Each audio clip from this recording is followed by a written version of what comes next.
All right. Well, I started recording, so Oh, nice. Nice. whenever you're ready.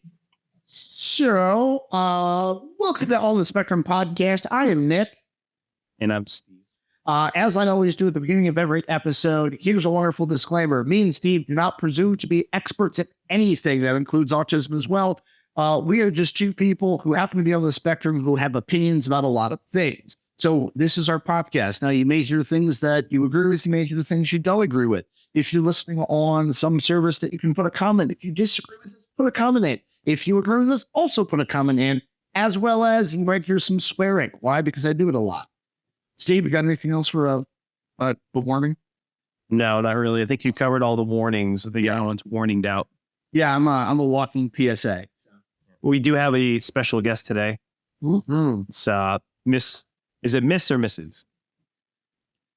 And it is Mrs. Yes. Oh, excellent. Mrs. Michelle Markman. Yes. Hi. Thank you so much for having me on. Yeah, It's great to have you. we're really appreciative that you were willing to come on our podcast. Yeah, of course. I'm excited to be here. So let me ask the first question. How did you find us? I think I actually found you guys on Matchmaker FM. Okay. That's kind of awesome. Yeah. It's a service that matches people up, like podcasts, with people who want to be guests on podcasts. It's absolutely wonderful. Now, just for my own edification, did you get a chance to listen to any of our other episodes? Yes, I did. And I quite enjoyed them. Really? Oh, I shouldn't sound that surprised on my own podcast. All right. All right. So anyway, we have you on. Can you tell us a little bit about yourself? Yeah, absolutely. So my name is Michelle Markman. I am a late diagnosed autistic. I'm also a neurodivergent relationship coach. I specialize in coaching people on learning to accept and love themselves with their new neurodivergent diagnosis, mostly later in life. The majority of my clients are female, but I work with males also. And that's what I do. That's my passion. Nice. Sounds like a good passion to have. Pretty cool. Right. So what does some of that entail? If you could explain a little bit about exactly, like maybe some of the details about what you do and how you help people. Yeah, of course. So I do one-on-one coaching at this point. I do plan to offer group coaching at some point in the future, but currently it's only one-on-one. And my program starts out by working on understanding who you are through your new neurodivergent framework.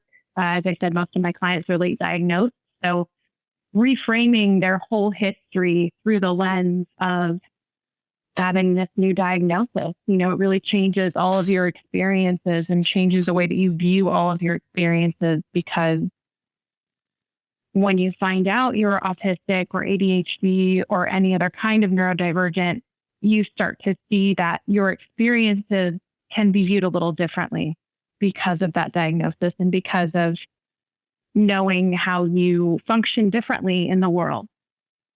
So that's where we start. We start with accepting and loving yourself, and then you move into relationships and working on, specifically for whoever I'm working with, whether it's work relationships, intimate relationships, friendships.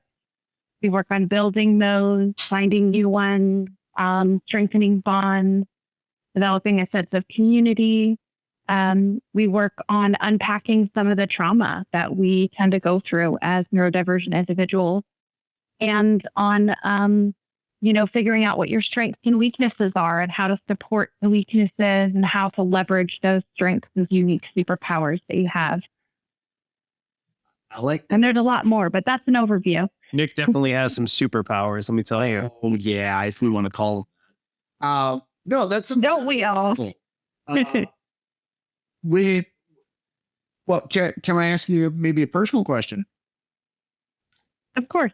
Excellent. Well, what was your perception when you first got diagnosed? How did it affect you? I threw it out the window. I said, there's no way. First of all, I'm female. Second of all, I have friends.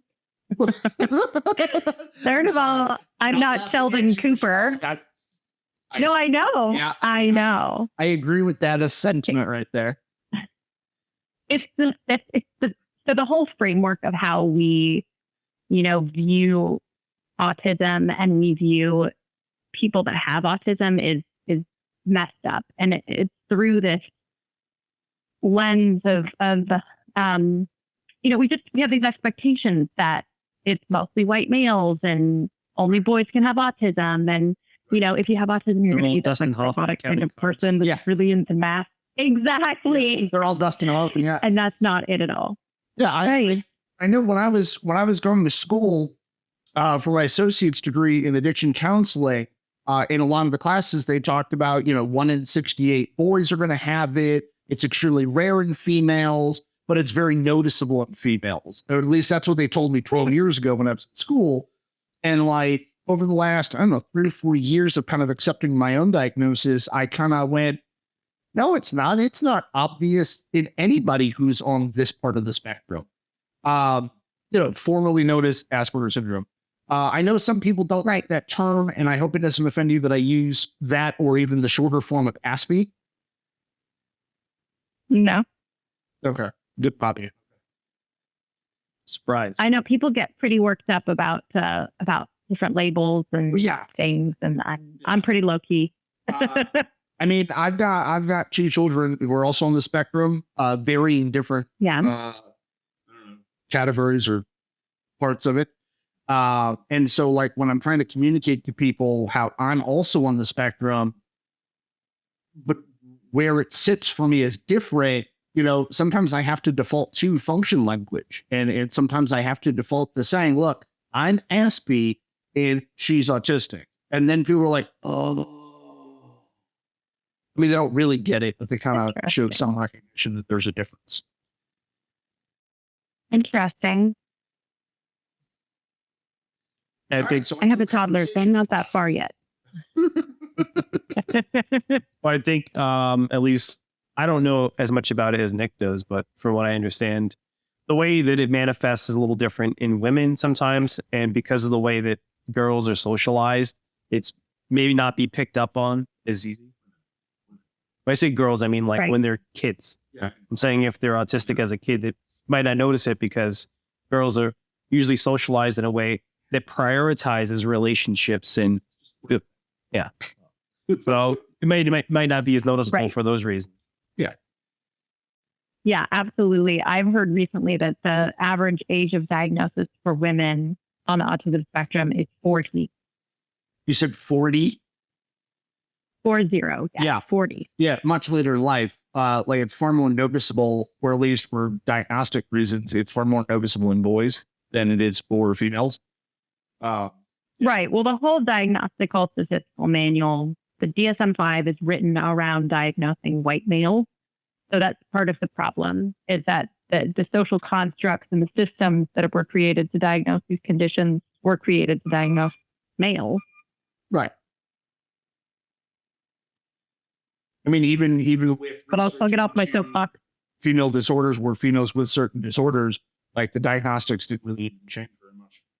Not to say they shouldn't change, but they just didn't. Right. Yeah. Like I'm also diagnosed with bipolar type 2. And that kind of same idea. It kind of presents slightly different from one to another as first gender years. Not drastically different, but slightly different. Yes, definitely. I had that diagnosis at one point too, but I've since thrown it out the window. Got it about 10 years ago, and it doesn't seem to be accurate as time has gone on. Oh, okay. Well, it's kind of like how I've been diagnosed with several different things in the past, and I don't think some of them were accurate. But I was also diagnosed for a couple of them by my primary care physician and not an actual person who specializes in psychiatric medicine. So somebody who was just like, hey, fill out this questionnaire. All right, you have this. Okay, here's some pills. Right. Without giving a full assessment. Right. It was like one of those, here's some pills because you're anxious. Take some of these. Right. And unfortunately, it's very subjective. Guessed a little bit. So I got a couple of questions I kind of wrote down in preparation for this. What difficulties have you personally found for yourself being on the spectrum, or have come across when helping others try their hand at dating? So what kind of issues have you had with dating, or helping other people with dating for finding relationships, I guess I should say? Yeah, great question. So I would say I see a lot of the same challenges that I faced when I was dating in my clients. And that is, well, a few main things. I would say communication. Neurodivergent individuals tend to communicate a little differently than neurotypical individuals. So if you have dating across neurotypes, then there's the communication piece that comes in, which, neurodivergent individuals will tell it like it is. They'll tell you the truth. They're not going to allude to things. Neurotypicals like to dance around things and allude to things and give you body language to tell you what they're really saying, but not really say that, Yeah. So that creates a whole host of challenges, just communicating. Another one that I see that's a big one is advocating for yourself and setting boundaries for yourself. And even knowing where your boundaries lie, which I think is important to establish before you start dating, at least to some extent. Yeah. And then the third thing is really knowing what your own personal interests are, what your likes are, what your dislikes are. We, as especially autistic females, we can get to a point where we're so busy and so used to pleasing other people that we lose track of, what we like, what we don't like, what lights us up, what gets us excited, what do we actually really enjoy doing, because we tend to build our relationships with people and just do what they like. Essentially, so it's important. The other person. Yes, it's important to know before you get into a relationship, what you like and what you don't like. I have a question I kind of just thought of. So when you're coaching these people, the people she's helping. Yeah. Folks like us, when you're helping people in the spectrum. All right. So when you're helping folks foreigners like us, when do you think, or when do you tell them is an appropriate time to disclose that you're somebody on the spectrum? I just had this conversation with somebody yesterday. And really, go ahead. Go ahead, Michelle. It's a great question, and I think it's very much a personal choice. So it depends on if you want to do that. If you want to disclose, then absolutely, you can disclose on your dating profile if you're doing online dating. Or you can choose not to disclose until you're in a relationship with someone. But it really just depends on your comfort level and what your intentions are behind disclosing. Are you going to ask them to help you with certain accommodations or to be comfortable with certain accommodations? Like you're going to be wearing noise canceling headphones all the time in restaurants or things like that. Then maybe it would be good to disclose sooner than later. But if you choose that you don't want to disclose until you're in an established relationship with someone, that's absolutely your choice. Like I said, I just had this conversation with somebody. We were actually talking about, to begin with, we were talking about disclosing if a person's trans or not. But we kind of moved into talking about autism. And my personal opinion on this is I don't think people should put it on a dating site. And one of the reasons for that is because let the person know who you are, and then let the stigma appear when you're in the middle of a conversation with them, like when you're at dinner with them.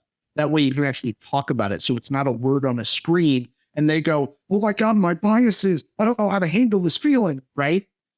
Right. So I think it would, in a lot of ways, I think it'd be better to disclose it sooner than later for my own personal reasons. I would say sooner than later, but like in person, because that way a conversation can happen. Does that mean sometimes you read on a dating site or in the first email from somebody and you're like, I'm not sure how I want to take that. You know what I mean? But at least in person, there's a little bit more of a chance for a conversation, and you can, the other person can actually ask, like, okay, I don't know anything about that. Please help me. You know what I mean? Although, Yeah, it's all about communication. But, no, like, I was undiagnosed when I was with my first wife, and like there was a lot of times where I stopped myself and said, how come she just doesn't understand what I'm saying? And then there were times where she was like, Nick, why can't you just get this? It's really simple. Everybody else understands this. And we just didn't quite understand that, like, there's a communication difference between us. Right. My current relationship, on the other hand, she knew going into the relationship that I had pieces about me. And so she took a second longer to, like, is this what you mean? Or are you saying something else? So it was kind of nice. Yeah, that definitely helps. And that's why I do encourage people to advocate for themselves and to at least explain their communication differences, explain their accommodations, whether or not they want to disclose any diagnosis. Right. Because it makes a huge difference in your relationship quality. Yeah. I think in my experience, I've had a lot of people not believe me. If I'm dating a girl and I tell her, she's like, no, you're not. Because we seem so normal, Steve. I'm like, okay, sure, I'm not. Thanks, you cured me. I'm gonna not go to the. You went to medical school for 7 years. Didn't know. No, I've got, like, I think me and Steve, and we've talked about this on previous episodes, and also personally we've talked about it, is because we're so quote unquote normal presenting, when our issues crop up, when things kind of appear to people, it becomes a little bit more shocking to them. Or they think we're just being an asshole. Yeah, or they just think we're being assholes. And like, there are times where I've actually said to myself, I wish I presented more like what I am. I wish I presented more like an Aspie, even though I don't 100% know what that actually would look like in reality, because there's so many different types of us. Do you know what I mean, Michelle? I get it. I totally do. And that's really relatable, because you'll be, floating along, bobbing along like a wonderful buoy in the ocean. And then all of a sudden a wave comes and, you have a meltdown or there's some other issue that'll crop up and people are just like, what the hell? Oh, yeah. For me, with that type of stuff, it usually comes up when I'm dating people when it comes to like physical stuff, like physical intimacy, being too close to my face, or if we're going out somewhere and it's extremely crowded and loud. Usually the sensory stuff doesn't bother me as much. Like if I'm out at a concert and I have a couple of drinks, then usually it doesn't affect me as much. But if I'm completely sober, no alcohol, nothing, and I'm just sitting there in a crowded theater, then I start to get a little anxious. It just to bother me. So I have to explain to them why it bothers me. And they're like, why are you being so weird?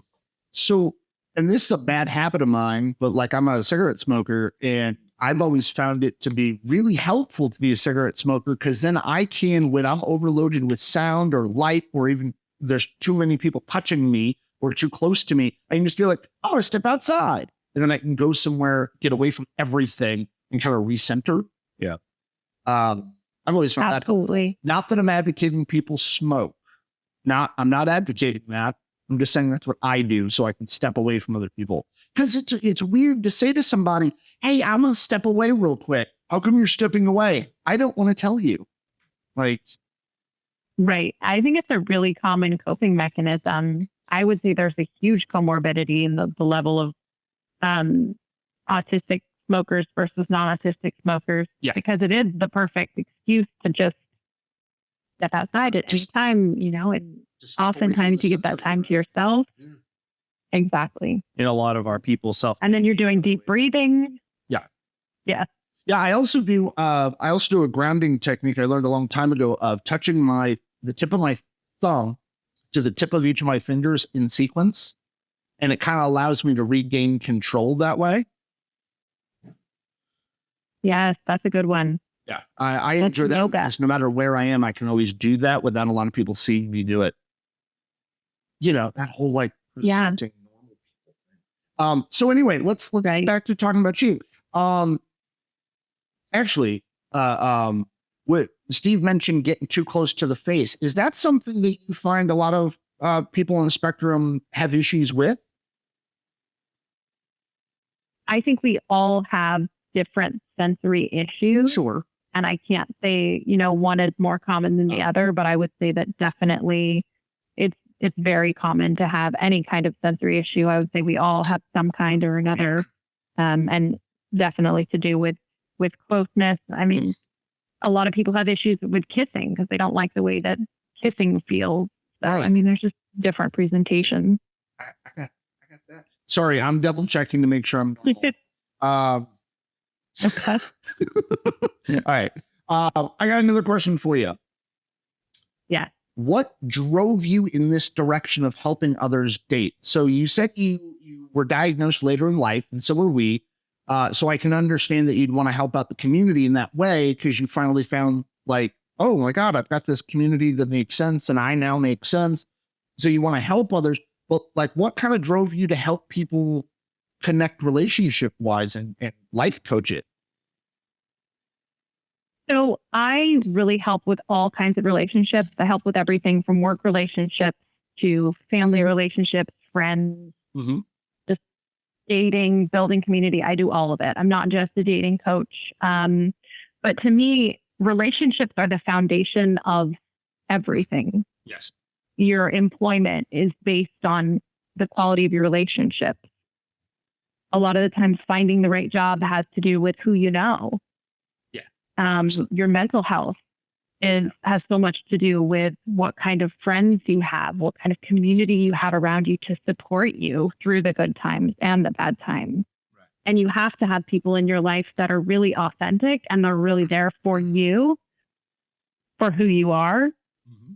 And it takes tools and understanding of how to find those people. And I think especially for us as autistic individuals, we can get burnt out on the search. Oh, God, yeah. Because we go through the revolving door of friendship and the revolving door of relationships where you meet someone, they get to know you and they leave. Oh, yeah. So I think it's really important that people learn how to develop meaningful, long-lasting relationships. Absolutely. I'm actually a big fan. So I'm a counselor by day. And I do substance abuse counseling, but my favorite type of therapy is called reality therapy. And one of the main reasons why I like it so much is because it comes from a base question of, is what you are doing bringing you closer to or further away from the people you care about? And so I'm a big fan of that question. And I started adapting that to my own behaviors regularly. Is what I'm doing getting me what I want, as in closer to the people around me? Am I maintaining my relationships by doing X, Y, Z? Or am I driving people away from me out of like some protective drive that I'm having at that moment? So, yeah, I really like reality therapy for that. So I agree with you when it comes to like everything is based on relationships in a lot of ways.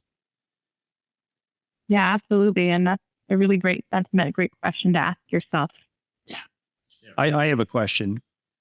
So you mentioned that you also help people with work relationships, like how to navigate the workplace. What are some of the biggest challenges that people have there? The top one that comes to mind is social hierarchies. Really just understanding, if you have an issue at work, you need to talk to your direct boss first. If you go to the person you have the issue with, right? If that doesn't work, then you go up the chain of command to your direct boss. But you don't want to jump ranks, because if you jump ranks, the neurotypicals don't like that, right? No. So just understanding social hierarchies, understanding how to present a sort of professional avatar in the workplace, navigating relationships with coworkers and how much to disclose to your coworkers and how much to not disclose to them, advocating for yourself in the workplace, whether you do choose to disclose a disability or autism. There's a lot of different pieces that go into coaching around the workplace. I've actually recently started to disclose that I'm autistic at work. I mean, I work in mental health, and I thought, well, I've always thought that working in mental health, people would be a little bit more accepting of differences. Not so much, but I haven't gotten any flack Really? for it or blowback from it. But there are times where people have, now that I've disclosed to a lot of the other counselors that I work with, they kind of go, what do I need to know? And I'm like, I don't know. How about you not treat me any different than 2 minutes ago when you didn't know that fact? How about you just treat me the way you treated me before, and we just keep moving forward? And this one girl Right. goes, I'm not putting, oh, go ahead. what if I say something you don't like? And I was like, well, what if I said something I don't like 2 minutes ago? She was like, well, I would hope you would tell me. I was like, and I will. So, yeah, Right. Not, personally, I like to be as upfront as I can with everybody about all the things about me. I like to be completely out there, if you will. It just makes me feel better that way. Yeah, I'm gonna go with that. How about you, Steve? that's awesome. I think Thank that's what inclusion is all about. You know? I've worked very hard to get to where I am. I was diagnosed with bipolar in 2010, and I spent 7-8 years in therapy, and I finally came to a point of I need to be the first one to accept me. And if I have a hard time doing it, so will everybody else have a hard time doing it. But I need to accept me at the end of the day. Yeah. And so if nobody else liked me, then I'm going to like me enough for everybody. Exactly. Yes. Yeah, it's got to come from me first and foremost. But Steve, how about you? Do you disclose at work? Not usually. No. Well, I had something to say about what she said. Yeah, sorry. I saw you had I saw on your face you had a question. Yeah, well, she was talking about how people tend to jump hierarchy, and I was wondering if the both of you think that has to do with the way, like, people on the spectrum tend to try to find, like, we try to look for a direct route or the easiest way to solve a problem, and so your mind might automatically jump, like, up rank, because you're just like, well, who can solve the problem the fastest? Let me go to the highest person available who can fix this problem for me. I mean, I think it might have something to do with that. I mean, it does sound like it would have something to do with that. Just a matter of who's going to solve my problem. This person will solve it. Let me go talk to that person. Okay.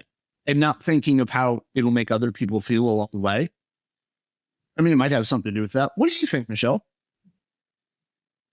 I think that could very possibly be it. We do tend to find the quickest route from point A to point B. And sometimes the quickest route is not always the socially accepted or expected route to take. So that could be part of it for people. And it could be just trying to get a solution really fast and not have to do a bunch of workarounds and fancy footwork, so to speak. So that could definitely be the reason that people do it. Do you find that one particular career field is more difficult than others? For my coachees? For people in general, for people like us in general. Like, is it just like, I was just curious if there's like one particular type of career field, let's say, for instance, like sales or like office jobs, or like if there's certain types of jobs that seem to be more difficult for people like us than others, just in your experience. I think unfortunately, I think that's part of the stigma. And I think that because autism is a spectrum, everybody's different. Everybody presents differently. Everybody has different skills. I've spent much of my career working in customer service, and I work with people, everything from art to sales to, executives. And I think that they all present different unique challenges. So it's hard to say if there's like a specific field. So what I meant, I didn't actually mean like difficult to do the job. I meant like difficult to navigate, like because of like difficult to deal with the people around you, not like that we can't do the same job that anyone else can do. So I don't know if I made sense with what I said, but I meant like when you're coaching people for how to navigate the workplace, being somebody who's on the spectrum, is there anything, like, I guess I meant like, are there specific fields that seem to be more difficult for people to navigate? Not that they can't do the job, I guess. I don't know. Maybe you understood me. I don't know. I did. Yeah, I haven't seen anything consistent. I think that really just relationships are relationships, and so they're challenging across the board. I will say, and this is just purely anecdotal, this is not because I've dealt with a hell of a lot of people, but I do know in like counsel fields, where at least in my experience in counseling, there's not a whole lot of people on the spectrum who really try to get into counseling all that much. And I think part of it's because of their own stigma about being on the spectrum. But part of it also is about the expression of emotion at times for some people is hard. And also because of the direct language kind of thing. I know like, I've usually gotten asked like in like Reddit groups or in Facebook groups for folks on the spectrum. I usually get asked like, why would you even think to be a counselor? Like, why would you even get into psychology and counseling? People are so hard to talk to. And I mean, I've never found people extremely difficult to talk to. I've just always found there to be a different language, if you will, between us. So, Right, absolutely. I'm super passionate about psychology too, so I get that.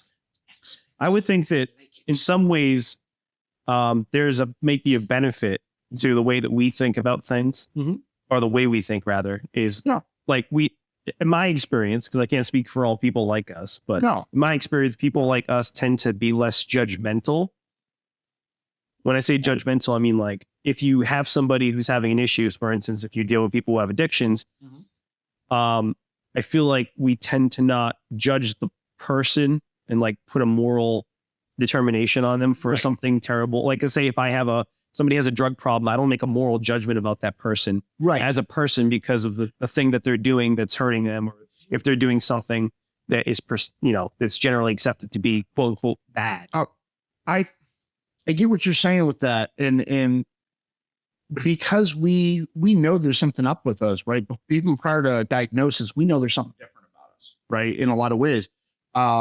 Even before I got the diagnosis of bipolar, I knew there was something different about me. And I think that in itself allowed me to separate the behavior from people when I was looking at other people. And so in my estimation, we are far more able to separate the difference between behavior and the human. So we're less. Absolutely. So I agree with you, less judgmental. What do you think, Michelle?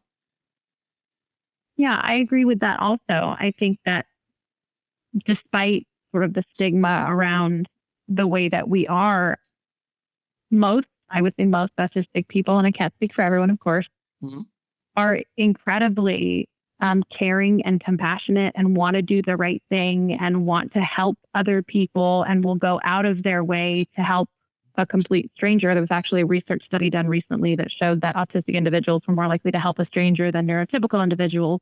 Right. So I think that's really true, that we are able to separate a behavior from a person. And I think we see the best in people, which can be a benefit. And it can also be a detriment in the sense that sometimes we will put ourselves into bad situations and bad relationships and connect with people that are not good for us. So it's important for us to be able to identify safe people and not safe people. Right. No, I agree with that. We have a tendency to put ourselves in positions where we're more likely to get hurt, but our thinking is, let me help that person. Exactly. Yeah. It's like the other day when I gave that homeless guy a ride. And then some people were like, why'd you do that? You don't know this person. I'm like, oh, I don't care. I'm not judging him. I just want to try to help him out. I really wish that was the setup of a joke, but it's not. No. You actually did that. And people did actually give you flack for it. Yeah. I talked to this guy for like an hour outside in a snowstorm and I gave him a ride home. Well, he didn't have a home, but he had somewhere to stay. I gave him enough money to be able to stay where he needed to stay that night. Yeah. I mean, that's amazing. That's what we should all do. I don't want to shit on people, but I mean, really. I wasn't telling that story for brownie points, by the way. It just made me think of it because you were saying, that's where you're pointing at yourself. I'm a good person. I know. I want her to think I'm awesome. I want you guys to know how good of a person I am. That's it. So you didn't film it and put it on social media. That would be saying you want everybody to know how good of a person I did tell the guy that I wish I was recording him because he told me a lot about his experience and his life story and how he ended up homeless. And I almost wish I had recorded it so I could share it with people, but I don't do stuff for people for internet clout. So I Right. mean, we're doing a podcast, so start doing stuff for internet clout. Like, focus on that, maybe? No. I was talking to the Maybe person in it's front of me, right. not trying to get likes. Yeah, that's true. That's true. We don't say inflammatory things just to get people to like us. Wait, we do comedy, right? Oh yeah, that's right. We do. So actually, I got a question for you, because me and Steve are also in an improv sketch comedy group together, and we perform shows every month. In like, do you find there to be a lot of performers that you come across that ask for help to be performers, or to be able to come out of their shell a little bit more?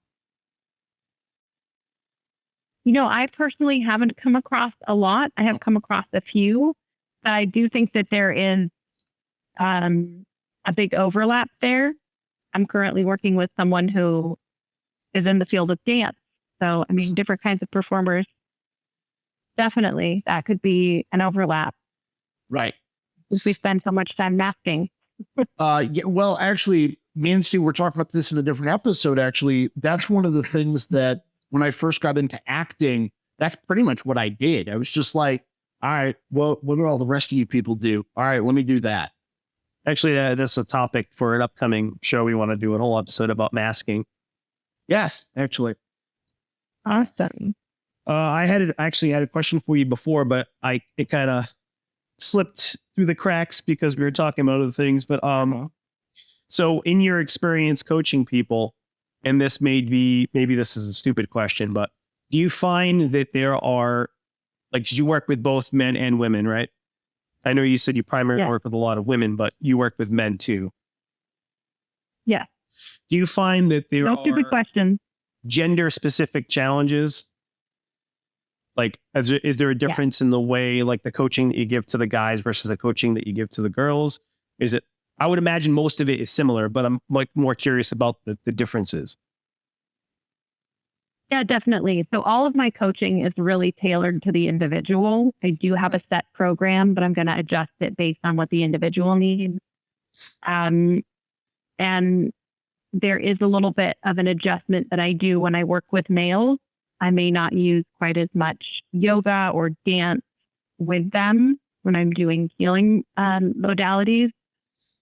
But yeah, it's really tailored to each individual person. So what you're saying is I'm just being a sexist jerk. No, I'm just kidding.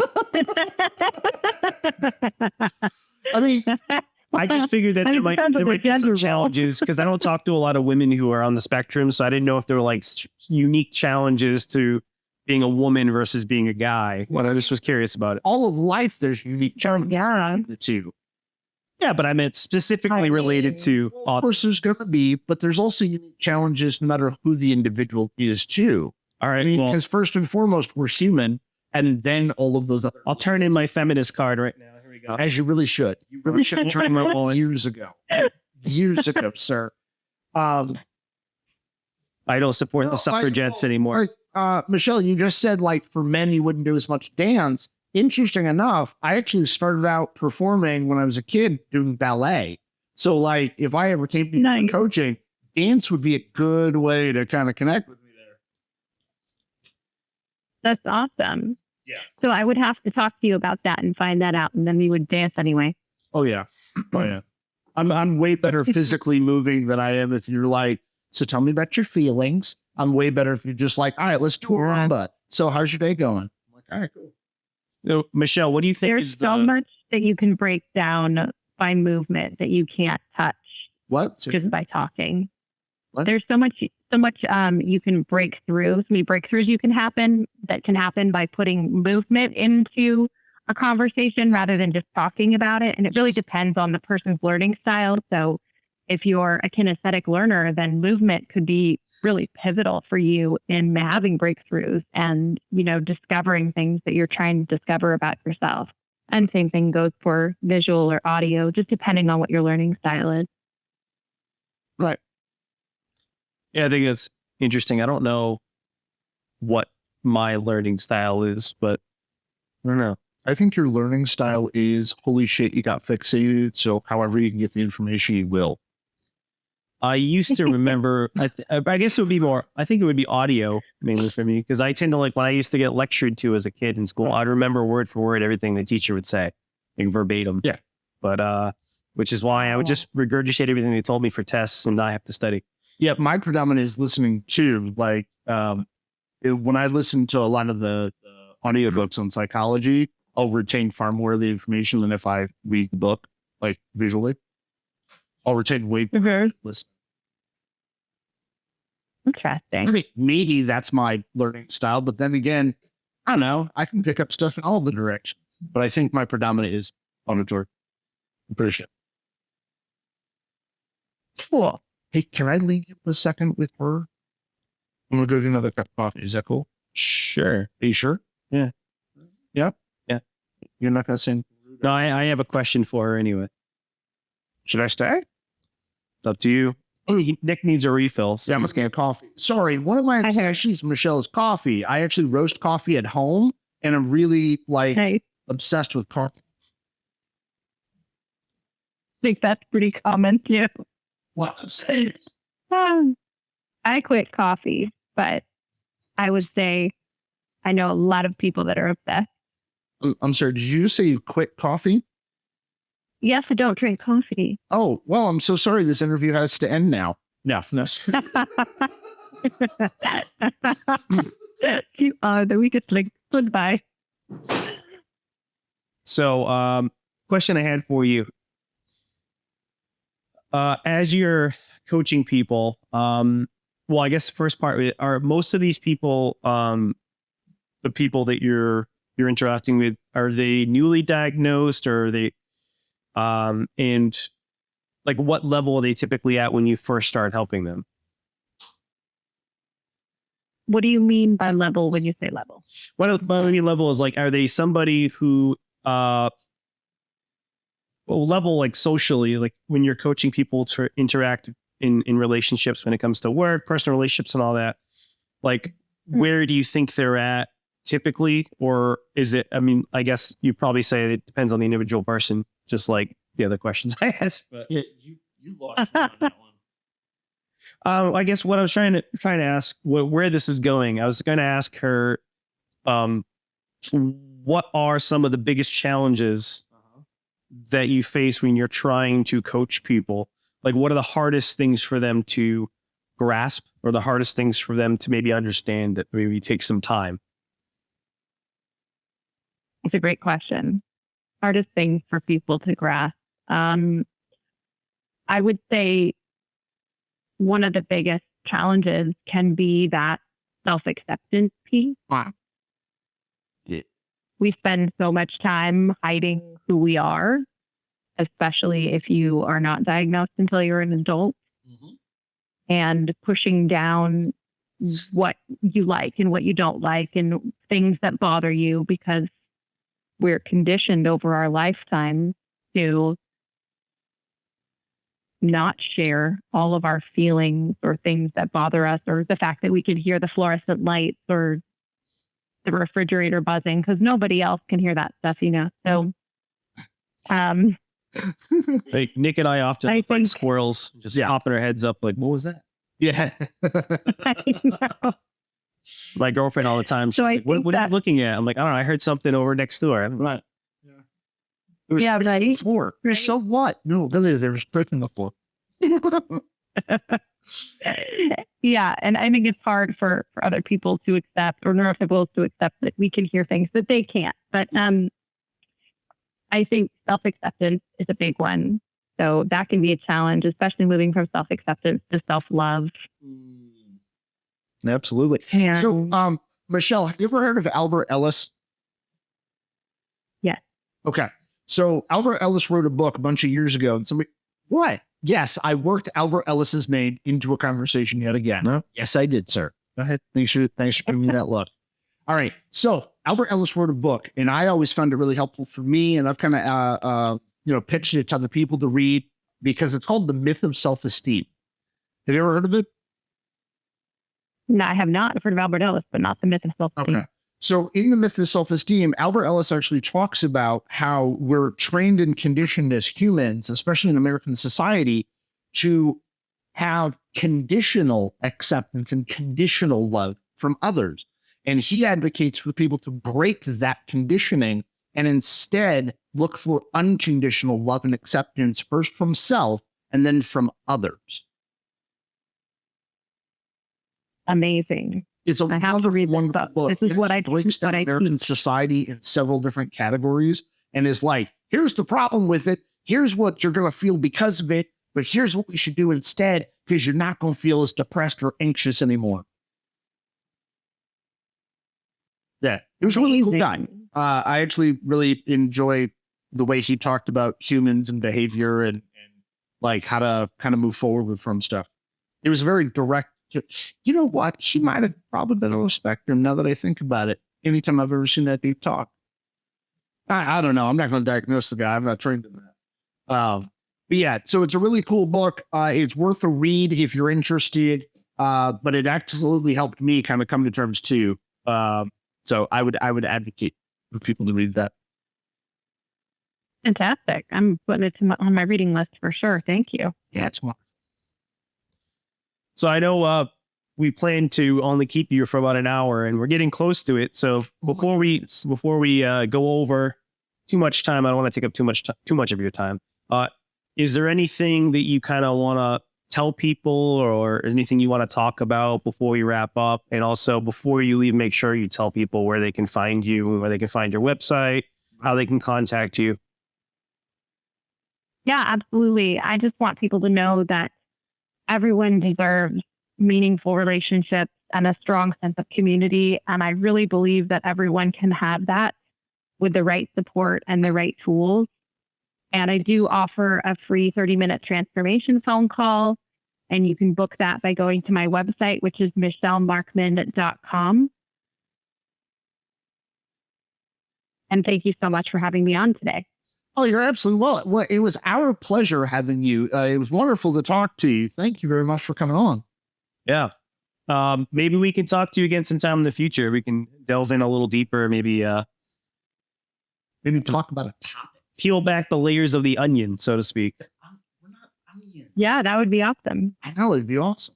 So we can go a little, what do they call it? Like deep cuts, kind of get into the weeds a little bit more and talk about things a little more specific instead of so general. Yeah, that'd be fun. Definitely. Absolutely.